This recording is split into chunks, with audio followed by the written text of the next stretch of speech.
Praise the lord. వందనాలు. బాగున్నారా? మీకు అందరికీ నా హృదయపూర్వకమైన వందనాలు తెలియజేస్తున్నాను. ఈ ఉదయకాలం మందు యేసునామంలో మనందరిని బట్టి యేసునామంకే మహిమ ఘనత ప్రభావం కలుగును గాక. ప్రార్థన చేసుకుందాం.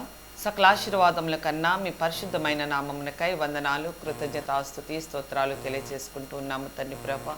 ఈ ఉదయకాలం మందు నా తండ్రి ప్రభ మీరు మాతో మాట్లాడుతున్నందుకు నాయన మీకు వందనాలు. అయ్యా మీ ఆత్మతో నింపుతున్నందుకు నాయన మీకు వందనాలు. మా జీవితాలను మారుస్తున్నందుకు నాయన మీకు వందనాలు. పరలోక రాజ్యంలోకి మమ్మల్ని నడిపిస్తున్నందుకు ఈ వాక్యము ద్వారా ప్రభ మమ్మల్ని మేము సరి చేసుకొని మీరు మమ్మల్ని ఎంత ప్రేమించారో ప్రభ అంతగా మేము కూడా ప్రేమించినట్లుగా, మిమ్మల్నే మొదటగా ప్రేమించినట్లుగా, మీకంటే ఇంకా దేనిని ప్రేమించకుండా ప్రభ మొదటిగా మిమ్మల్ని ఎక్కువగా ప్రేమించినైనా ప్రభ మీరు మమ్మల్ని ప్రేమించిన రీతిగా అయ్యా మేము నడిచినట్లుగా సహాయం చేయమని, మీరు పరిశుద్ధుడు అలాగే మేము కూడా పరిశుద్ధంగా జీవించడానికి కృపను దాయిచ్చమని, వాక్యముతో మాకు జ్ఞానము వివేచనాత్మను దాయిచ్చమని నజరేయుడైన యేసుక్రీస్తు నామములో నేను వింటున్న మీ బిడ్డల హృదయాలను తెరిచి స్వస్థపరచమని, క్షమించమని, నన్ను కూడా నాయన క్షమించి స్వస్థపరచమని నజరేయుడైన యేసుక్రీస్తు నామంలో మా భారతదేశాన్ని, మా రాష్ట్రాన్ని కూడా క్షమించి స్వస్థపరచమని నజరేయుడైన యేసుక్రీస్తు నామంలో ప్రార్థించి వేడుకుంటున్నాను పరలోకమందున మా తండ్రి. ఆమేన్. వందనాలు. Praise the lord. బాగున్నారా మీరందరూ? మరల ఈ ఉదయకాలం మందు మనల్ని అందరినీ సమకూర్చి ప్రభు పరిశుద్ధాత్మదేవుడు మనతో మాట్లాడుతున్నందుకు నజరేయుడైన యేసుక్రీస్తు నామములో పరిశుద్ధాత్మదేవుడైన యెహోవా దేవుడికి కృతజ్ఞతాస్తుతి స్తోత్రాలు తెలియచేసుకుంటూ వాక్యంలోకి వెళదాం. యోహాను సువార్త 3వ అధ్యాయము 16వ వచనమండి. యోహాను సువార్త 3వ అధ్యాయము 16వ వచనం. దేవుడు లోకమును ఎంతో ప్రేమించెను. దేవుడైన యేసుక్రీస్తు ప్రభు అయిన యెహోవా దేవుడు అయిన పరిశుద్ధాత్మ దేవుడు, త్రియేక దేవుడిగా ఉన్న యెహోవా దేవుడై మనల్ని ఎంతో ప్రేమించాడు. యెహోవా దేవుడు ఆది సంభూతుడు, అనాది కాలంలో నుండి ఉన్నవాడు ప్రభు అయిన యెహోవా దేవుడు. ఆది కాలంలో యెహోవా దేవుడుగాను, క్రొత్త నిబంధన కాలంలో 2000 సంవత్సరంలో ప్రభు అయిన యేసుక్రీస్తు ప్రభువుగాను, ఇప్పుడు ఈ అంత్యకాలములలో ఆది అపోస్తలిక సంఘము పెంతెకొస్తు దినమన్న తర్వాత మనకు పరిశుద్ధాత్మ దేవుడు భూమి మీదకి పరిశుద్ధాత్మ రూపంలో ప్రభు అయిన యేసుక్రీస్తు ప్రభు భూమి మీద జీవిస్తూ ఉన్నాడు. మనతో పాటే నీలో నాలో మనందరిలో జీవిస్తూ ఉన్నాడు. ప్రభు అయిన యెహోవా దేవుడు యోహాను సువార్తలో దేవుడు లోకమును ఎంతో ప్రేమించెను కాగా ఆయన తన అద్వితీయ కుమారునిగా పుట్టిన వానియందు విశ్వాసముంచు ప్రతి వాడును నశింపక నిత్య జీవము పొందునట్లు ఆయనను అనుగ్రహించెను. యేసు నామమునకు మహిమ కలుగునుగాక. దేవుడు లోకమును ఎంతో ప్రేమించెను.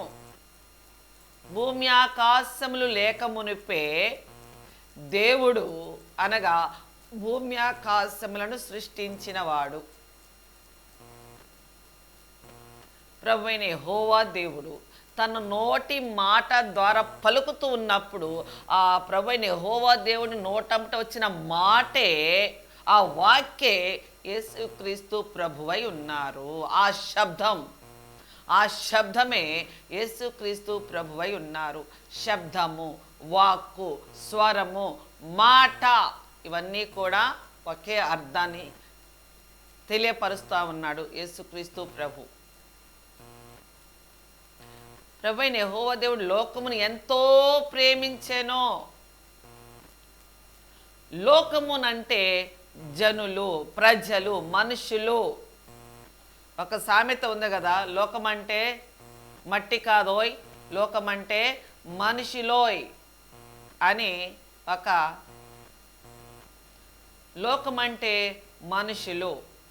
మనుషులను ఎంతో ప్రేమించాడు దేవుడైన యెహోవా దేవుడు. అందుకనే తన అద్వితీయ కుమారుడు అయిన యేసుక్రీస్తు ప్రభువుని మన కొరకు మన పితరుల నుంచి, మన జన్మ కర్మ పాపముల నుంచి విడిపించడానికి తన అద్వితీయ కుమారుణ్ణి భూమి మీదకి పంపించాడు. పంపించబడినవాడు, తండ్రి చేత పంపించబడినవాడు కుమారుడు అయిన యేసుక్రీస్తు ప్రభువు. తండ్రి అయిన యెహోవా దేవుడు తన అద్వితీయ కుమారుని మన పాప శాప కర్మ జన్మ పాపముల నుంచి విడిపించడానికి నజరేయుడు యేసుక్రీస్తు ప్రభువుని భూమి మీదకి పంపించాడు అని మనం నమ్మినట్లయితే మనము రక్షించబడతాము. ప్రభు అయిన యెహోవా దేవుడి దగ్గరికి మనము యేసుక్రీస్తు ప్రభు ద్వారా వెళ్తాము పరలోకంలోనికి. అందుకు నశించిపోతున్న మనల్ని రక్షించడానికి యెహోవా తండ్రి ఆది కాండంలో 3:15 వచనం ప్రకారంగా ఆదాముకి అవ్వకి సైతాను సర్పము రూపంలో వచ్చాడు. ఆ ముగ్గురికి అక్కడ తీర్పులిచ్చారు ప్రభు అయిన యెహోవా దేవుడు. వాళ్ళందరూ చేసినటువంటి పాపమును బట్టి ముందు ఎవరు తిన్నారు? కాయ హవ్వ తింది ఆ పండు. ఆ తర్వాత భార్య మీద ప్రేమతో నమ్మి భార్యని నన్ను మోసం చేయదులని భర్తకి పెడితే ఆదాము కూడా తినేసాడు. దానివల్ల మనకి జన్మ కర్మ పాపాలు వెంటాడుతూ వచ్చినాయి. 6000 సంవత్సరాల దగ్గర నుంచి మనము 7000 సంవత్సరంలోనికి దగ్గర పడుతూ ఉన్నాం. మనము నజరేయుడు యేసుక్రీస్తు ప్రభు నామమును మనం నమ్మితేనే ప్రభు పరలోకానికి మనల్ని తీసుకొని వెళ్తాడు. యేసుక్రీస్తు ప్రభుని ఎలా పరలోకానికి తీసుకొని వెళ్ళిపోయాడో, పునరుద్ధానుడుగా మరణించిన మన కొరకు మరణించిన యేసుక్రీస్తు ప్రభుని పునరుద్ధానుగా లేపి ఆ పునరుద్ధానుడైన యేసుక్రీస్తు ప్రభు ప్రజలందరికీ కనపడి అందరు కనపడుతుండగానే ఒలీవ కొండ మీద ఆరోహణమైపోయాడు. అలాగే మనము కూడా తండ్రి చేత పంపించబడిన నజరేయుడు యేసుక్రీస్తు ప్రభు నామంలో మనము కూడా శరీర విషయంలో చచ్చిపోయి ఆత్మానుసారంగా నూతన నవీన స్వభావమును ధరించుకొని మనము యేసుక్రీస్తు నామంలో తండ్రి యొద్దకు మనం కూడా వెళ్ళిపోబోతున్న కొన్ని దినాలలో కొన్ని రోజులలో ఏ సమయంలో ప్రభువుని యేసయ్య ఎలా తండ్రి దగ్గరికి వెళ్ళాడో అలా మనం నమ్మినటువంటి వాళ్ళని కూడా ప్రభు వచ్చి తండ్రి ఎలా మొదటి రాకడలో మన కొరకు పంపించాడో అలాగే సంఘమునకు రహస్య రాకడలో ఆ మధ్యాకాశంలోనికి యేసుక్రీస్తు ప్రభువును మరలా పంపించబోతున్నాడు కేవలం సంఘము కొరకు. ఆ తర్వాత అంత్య దినాలలో 7 ఏళ్ల శ్రమల కాలం అయిపోయిన తర్వాత అందరి కొరకు అనగా ఇశ్రాయేలు ప్రజలకు మరుముఖ్యంగా ఇశ్రాయేలు ప్రజలను విడిపించడానికి చెర నుంచి 7 ఏళ్ల మహాశ్రమలలో నుంచి యెరూషలేము దేశం ఒంటరిదైపోతుంది. భూమి మీద ఉన్న దేశాలన్నీ కూడా యెరూషలేము దేశమును ముట్టడి చేసి యుద్ధాలు చేస్తూ ఉంటే వాళ్ళప్పుడు మొరపెడతా ఉంటారు మెస్సయ్యా తండ్రి యెహోవా తండ్రి మెస్సయ్యని పంపించండి మొరపెడతా ఉంటారు వీరి పాపములను ఒప్పుకుంటూ. అప్పుడు దయ కలిగి ఇశ్రాయేలు ప్రజల మీద అబ్రహాము గారికి ఇచ్చినటువంటి వాగ్దానము చొప్పున అబ్రహాము గారితో చేసిన నిబంధన ప్రకారంగా అప్పుడు వచ్చి ఇశ్రాయేలు ప్రజలను విడిపించడానికి బహిరంగంగా అందరికీ కనపడినట్లుగా ఆ ఒలీవ కొండ మీద కాలు పెడతారు. అప్పుడు అందరూ చూస్తారు, ఇశ్రాయేలు ప్రజలు చూస్తారు, అన్ని దేశస్తులు చూస్తారు. యేసు నామముకు మహిమ కలుగును గాక. మనము అక్కడికి వెళ్ళనవసరం లేదు. సంఘం అంత్యకాలంలోనికి వెళ్ళనవసరం లేదు. 7 ఏళ్ల శ్రమల కాలంలో బహిరంగ రాకడ సమయంలోనికి మనం వెళ్ళనవసరం లేదు. మనము ముందే ఎత్తబడతాము ర్యాప్చర్లో. మేఘాల మీద మేఘారుడే మధ్యాకాశంలోనికి తన అద్వితీయ కుమారుని రహస్య రాకడలో సంఘము కొరకు పంపించబోతూ ఉన్నాడు ప్రభువైన యెహోవా దేవుడు. డైరెక్ట్గా ప్రభువైన యెహోవా దేవుడిని మనం ప్రార్థన చేయటము కాదు గాని నజరేయుడు యేసుక్రీస్తు నామములో ప్రభువైన యెహోవా దేవుడికి ప్రార్థన చేయాలి. ఇది ఏ కట్టడ, ఇది ఏ నియమము. ఉదయకాలపు ప్రార్థన అయిన తర్వాత టిఫిన్ చేశాను. టిఫిన్ చేసిన తర్వాత ఎందుకనో మగతగా ఉంటుంది, బడలికగా ఉంటుంది, నిద్ర చాలలేదు ఏమో మళ్ళీ కొంచెం సేపు కుర్చీలో కూర్చున్న మగతగా ఉంటుంది, కురుపట్లు వచ్చేస్తున్నాయి నాకు. అలా కొంచెం సేపు పడుకుంటే ఈ బాధ తగ్గిపోతుంది కదా అని చెప్పి పడుకున్నా. ఒక ఒక గంట సేపు పడుకున్నాను అనుకుంటా. లేచి చూసుకుంటే నా ఫోన్లో ఒక మిస్డ్ కాల్ వచ్చింది. ఒక మిస్డ్ కాల్ వస్తే ఎవరో ఒకళ్ళు చేస్తూ ఉంటారు కదండి ప్రార్థనలకి. ఎవరు ఏంటి నెంబర్ కొత్తగా ఉంది అని చెప్పేసి నేను మళ్ళీ తిరిగి ఫోన్ చేసి అదే మిస్డ్ కాల్ నెంబర్కి చేస్తే ఒక సహోదరి ఎత్తింది, ఒక మనిషి ఎత్తి అమ్మా పలానా పలానా అని అంటుంది. మీరెవరో అమ్మ నాకు తెలియదు, ఈ నెంబర్ ఎవరో కూడా నాకు కొత్తగా ఉంది, మీరెవరో కూడా నాకు తెలియదు. నాకు తెలియదు ఆవిడ. ఆ నెంబరు కొత్తే, ఆ యొక్క సహోదరి కూడా కొత్తే. ఆమె అంటది, నేను మా ఆయన బైబిల్ గురించి బోధించడానికి వచ్చామండి అని అంటుంది. మంగళగిరి నుంచి వచ్చామండి అని అంటుంది. అసలు నా నెంబరు మీకెలా తెలుసు? పోయినసారి వచ్చినప్పుడంట ఈ నెంబర్ ఇచ్చారంట, నా నెంబరు. నేనైతే ఇవ్వలేదు, వాళ్ళెవరో కూడా నాకు తెలియదు, కానీ నా నెంబర్కి ఫోన్ చేసింది ఆవిడ. సరే అమ్మా, బైబిల్ గురించి ప్రకటిస్తున్నారా మీరు? అవునండి అని అంటుంది. బైబిల్ ఎవరి గురించి ప్రకటిస్తారమ్మా మీరు అని అన్నా. బైబిల్లో ఎక్కువగా పేరు ఎవరి గురించి రాయబడి ఉంది, వాళ్ళ గురించి ప్రకటించడానికి వచ్చావండి అని అంటుంది. అసలు మీరు ఏ మినిస్ట్రీ అమ్మా అని అన్నా. ఏ మినిస్ట్రీ అని అంటుంటే ఇంకా ఏవేవో చెప్పుకుంటా వస్తున్న మాటలు నాకు సరిగా అర్థం కాలా. అయితే నేను అప్పటికి నాకు ఆత్మలో తెలుస్తుంది, మనసులో తెలుస్తుంది.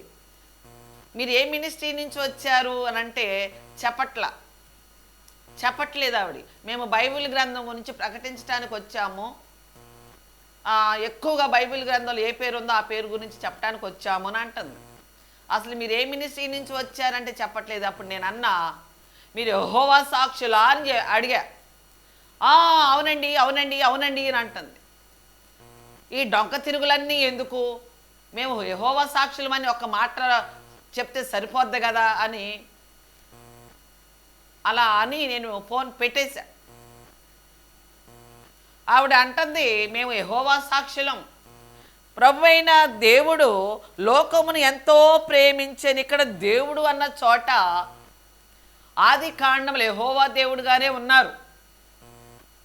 ఆది కాండంలోనే యెహోవా దేవుడు మాట ఇచ్చాడు, ఏలియనగా మీకు ఒక శిశువు పుట్టేనో అని ప్రభువైన యెహోవా దేవుడు మాట్లాడుతూ ఉన్నాడు పాత నిబంధన గ్రంథంలో, యెషయా గ్రంథము ద్వారా, ఆది కాండము 3:15 ద్వారా మాట్లాడుతూ ఉన్నాడు.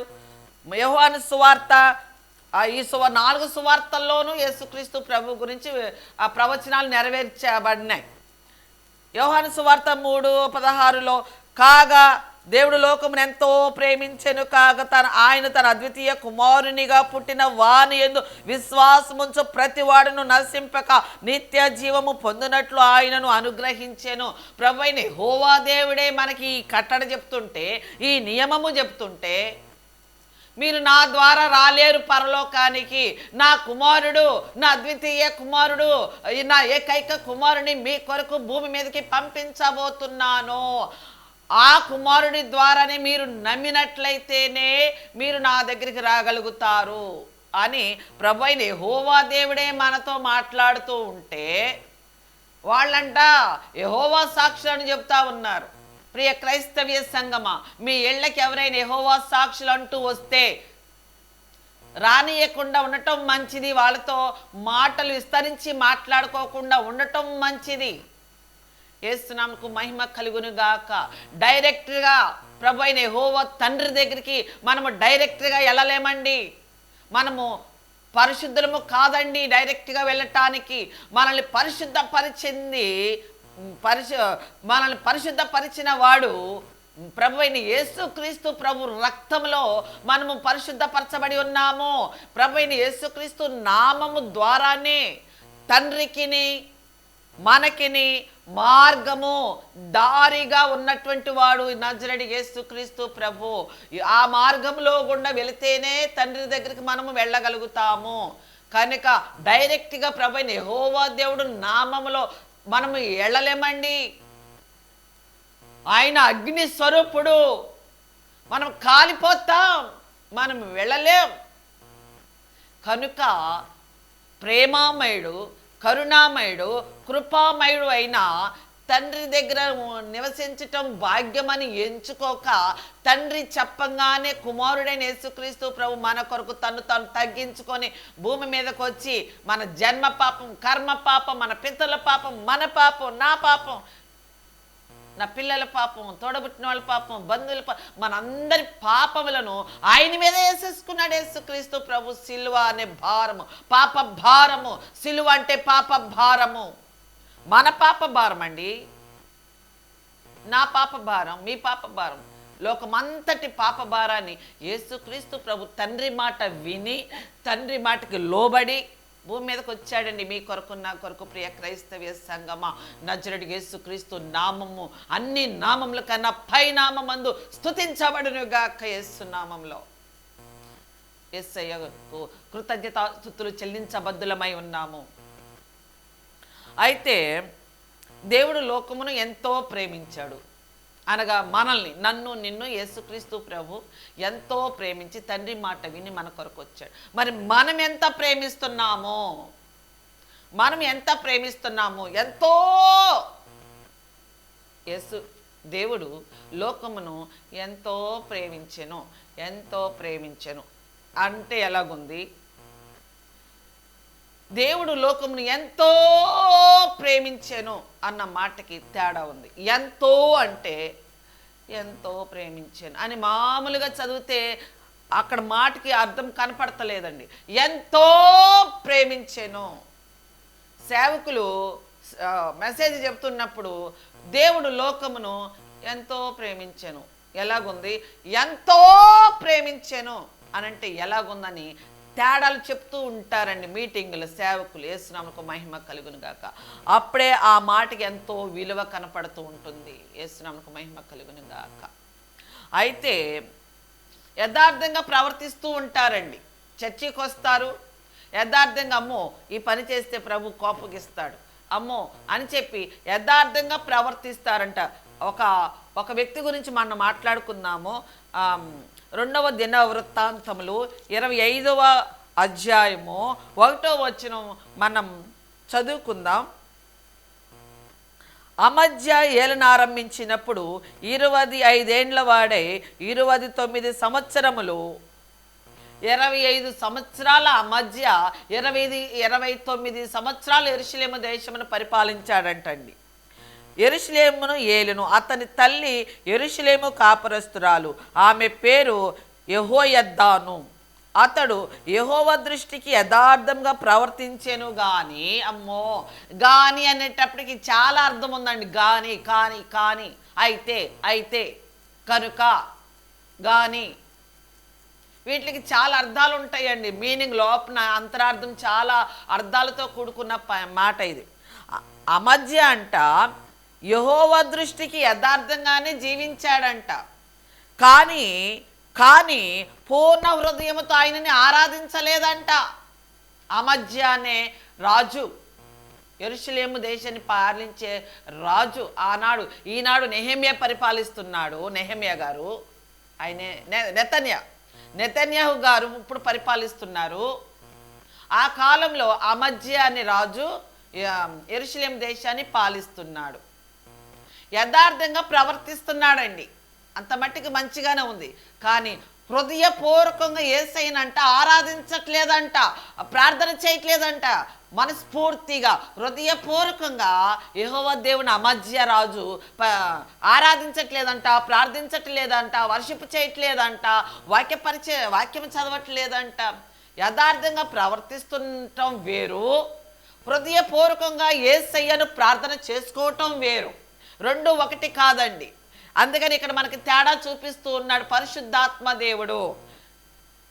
నీకును నాకును ఈ రెండింటికి తేడా చూపిస్తున్నాడు. ప్రియ క్రైస్తవ్య సంగమా, నువ్వు యథార్థంగా జీవిస్తున్నావు, ఓకే. దేవుడికి బాప్తిసం తీసుకునేటప్పుడు మనము యేసయ్యతో ప్రమాణం చేసుకుంటాం తండ్రికి. మధ్యలో మధ్యవర్తిగా యేసుక్రీస్తు ప్రభు మనకు తోడుగా ఉన్నాడు. ఆయన నామములో ప్రమాణం చేస్తాం తండ్రికి, అయ్యా నా జన్మ కర్మ పాపముల కొరకు మీ అద్వితీయ కుమారుని భూమి మీదకి పంపించారు అని నేను నమ్ముతున్నాను అని మనం నమ్మి బాప్తిసం తీసుకుంటాం, మారు మనసు పొంది.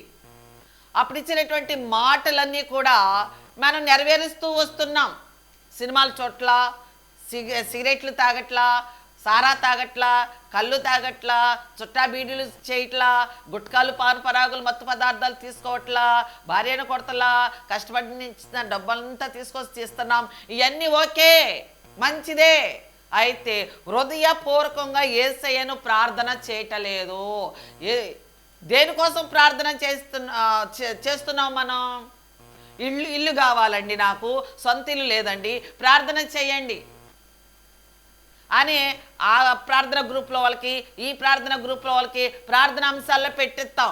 మనం ఇష్టం వచ్చినట్టు మన బ్రతుకులు మనం బ్రతుకుతాం, ప్రార్థన చేయమని సేవకుల మీద వదిలేయడం. రోగాలు స్వస్థపరచబడటానికి ఇల్లు లేకపోతే ఇల్లు కట్టుకోవాలి, మా కొరకు ప్రార్థన చేయండి. బండి లేదు, బండి కావాలి, ప్రార్థన చేయండి. మా పిల్లలకి పెళ్లి కావాలి, పెళ్లి కోసం ప్రార్థన చేయండి. చదువుతున్నారు, మంచిగా పాస్ అవ్వాలి, మంచి పెద్ద పెద్ద పోస్టులు ఉండాలి, ప్రార్థన చేయండి. వీటి కోసమా మనము ప్రభు దగ్గరకు వచ్చి ప్రార్థన చేసేది? ప్రభు ఏం చెప్పారండి? ముందు నా నీతిని నా రాజ్యాన్ని వెతకండి, అప్పుడు మీకు కావలసినవన్నీ నేనే ఇస్తాను, మీరు అడగనవసరం లేదు అన్నట్టుగా ముందు నా నీతిని నా రాజ్యాన్ని వెతకండి, తర్వాత అవన్నీ కూడా మీకు అనుగ్రహించబడతాయి అని అన్నారండి. సొలొమోను మహారాజు గారు కూడా, దావీదు గారు సొలొమోను మహారాజు గారిని సడన్గా, చిన్న యవనస్తుడండి, 18, 16, 17లో 20లో అలాగే ఉంటాడు సొలొమోను మహారాజు గారు లోపే. అతన్ని సడన్గా రాజును చేసేస్తాడు దావీదు గారు తండ్రి. ఆయనకి ఏమీ తెలియదు. సొలొమోను గారికి ఆటకాయితనంగా, కుర్రోడు కదండి, ఆటకాయితనంగా దేశమంతా గుర్రాలెక్కి కుర్రోళ్ళతో సందడి చేస్తూ వేటకెళ్తూ ఇవన్నీ చేస్తూ సడన్గా రాజును చేస్తే ఏమి చేయాలో తోచక వెంటనే మోకరిల్లి ప్రభుని ప్రార్థన చేస్తూ ఉన్నాడు. ఏమని? ఎవరైనా చెప్పారా ఆయనకి? మనకి కొత్త నిబంధన గ్రంథంలో యేసుక్రీస్తు ప్రభు చెప్తున్నాడు, ముందు నా నీతిని నా రాజ్యాన్ని వెతకండి అని మనకు నేర్పిస్తున్నాడు. అక్కడ సొలొమోను గారికి ఎవరు నేర్పించారు? మోకరిల్లి ప్రార్థన చేసుకోవటం. వెంటనే మోకరిల్లి, తండ్రి మా నాన్నగారు నేను చక్కగా ఆడుతూ పాడుతూ తులుతూ ఆనందంగా ఉంటుంటే వెంటనే తీసుకొచ్చి నన్ను రాజుని చేసి సింహాసనం మీద కూర్చోబెట్టారయ్యా, కిరీటం పెట్టి. అయ్యా ఈ రాజ్యాన్ని నేను ఎలా పరిపాలించాలో నాకు జ్ఞానం తెలీదు, ఎలా పరిపాలించాలో నాకు తెలియదయ్యా. నాకు వీళ్ళందరినీ పరిపాలించటానికి, మా దేశం ఇశ్రాయేల్ ప్రజలందరినీ పరిపాలించటానికి నాకు జ్ఞానమును దయచేయండి అయ్యా అని ప్రార్థన చేశాడండి. మనకి కొత్త నిబంధన గ్రంథంలో చెప్తున్నాడు యేసయ్య, నా నీతిని నా రాజ్యాన్ని వెతకండి. అక్కడ కూడా సొలొమోను మహారాజు గారు ఆయన నీతిని ఆయన రాజ్యాన్ని వెతుకుతున్నాడు. అనగా జ్ఞానం ఇవ్వండి. ప్రభు అయిన యెహోవా ఎవరు? జ్ఞానం అంటే యేసుక్రీస్తు ప్రభువు. ఇక్కడేమో నా నీతి నా రాజ్యం అన్నారు, ఇక్కడేమో అయ్యా పరిపాలించడానికి నాకు జ్ఞానమునివ్వు అని అన్నాడు. అయ్యా నీవు భూమి మీద ఉన్నవి ఏమీ అడగకుండా పరలోకమును నన్ను జ్ఞానమునివ్వమని అడుగుతున్నావు, నన్నే కోరుకుంటున్నావు. జ్ఞానం అంటే యేసుక్రీస్తు ప్రభువే, ప్రభు అయిన యెహోవా దేవుడే, పరిశుద్ధాత్మ దేవుడే జ్ఞానము అంటే. ఆయన ఆఖరికి దేవుణ్ణే అడుగుతున్నాడు, అయ్యా నువ్వే నాతో ఉండయ్యా ఈ పరిపాలన చేయటానికి, నువ్వు ఉంటేనే ఈ పరిపాలన చేయగలుగుతాను, నేను ఒంటరిగా ఉండి ఏమీ చేయలేను అన్నప్పుడు పరలోకమందు నుండి జ్ఞానమునిచ్చాడు. తర్వాత భూమి మీద కావలసినవన్నీ ఇచ్చాడు. చర్చిని కట్టడానికి, యెరూషలేము దేవాలయాన్ని కట్టడానికి, ప్రజలందరినీ పరిపాలించడానికి జ్ఞానం ఇచ్చాడు. మరి ఇలా ప్రార్థనలో అడుగుచున్నావా? కేవలం ముందు ఆయన నీతిని ఆయన రాజ్యాన్ని అనగా హృదయపూర్వకంగా ప్రార్థన చేయకుండా, మనస్ఫూర్తిగా యేసయ్యను ప్రేమించకుండా, భూమి మీద కావలసినవి పొందుకోవడానికి ప్రేమిస్తున్నావా? ఆ ప్రేమ ఆ ప్రేమ పరలోకానికి, ఆ ప్రేమతో మనం వెళ్ళలేమండి. హృదయపూర్వకంగా యేసయ్యను ప్రార్థించి ఆరాధించి వర్షిప్ చేసి ఘనపరచాలి మన ప్రాణాత్మ దేహములతో. అప్పుడే పరలోకంలోనికి మనము వెళతామండి. ఆయన ఆత్మస్వరూపుడు గనక మన ఆత్మతో, మన సత్యముతో, ఆత్మతో ప్రార్థన చేయాలి. అనగా హృదయపూర్వకంగా ప్రార్థన చేయాలి, హృదయపూర్వకంగా కానుకలు ఇవ్వాలి, హృదయపూర్వకంగా విరిగి నలిగిన హృదయం, పాప పశ్చాత్తాపముతో కూడిన మారు మనసుతో కలిగిన జీవితాన్ని ఆయన ఎదుట మనం పెట్టాలి. అందుకు యేసుక్రీస్తు ప్రభు భూమి మీదకి పంపించాడు ప్రభు అయిన యెహోవా దేవుడు. యేసుక్రీస్తు ప్రభు వారు మన కొరకు తన శరీరాన్ని విరిగి నలిగిన మాంసపు ముద్దగా మార్చుకున్నట్లుగా మన శరీరము ద్వారా కూడా విరిగి నలిగిన హృదయముతో మనము యేసయ్యకు కానుకగా మనం సమర్పించుకోవాలి. అదే ప్రభు అయిన యెహోవా దేవుడు అడుగుచున్నాడు, కోరుచున్నాడు యేసుక్రీస్తు ప్రభు నామములో. మనం యేసుక్రీస్తు ప్రభు నామంలో ప్రభు అయిన యెహోవా తండ్రిని మనము పరిపూర్ణంగా, హృదయపూర్వకంగా, మనస్ఫూర్తిగా ప్రేమించి ఆరాధించాలనేదే ప్రభు అయిన యేసుక్రీస్తు యొక్క కోరిక, ప్రభు యొక్క తండ్రి యొక్క కోరిక. పరిశుద్ధాత్మ దేవుడు నన్ను మిమ్మల్ని ఆ విధంగా మలిచి నడిపించి పరలోకమునకు చేర్చునుగాక. ప్రార్థన చేసుకుందాం. ఆమేన్.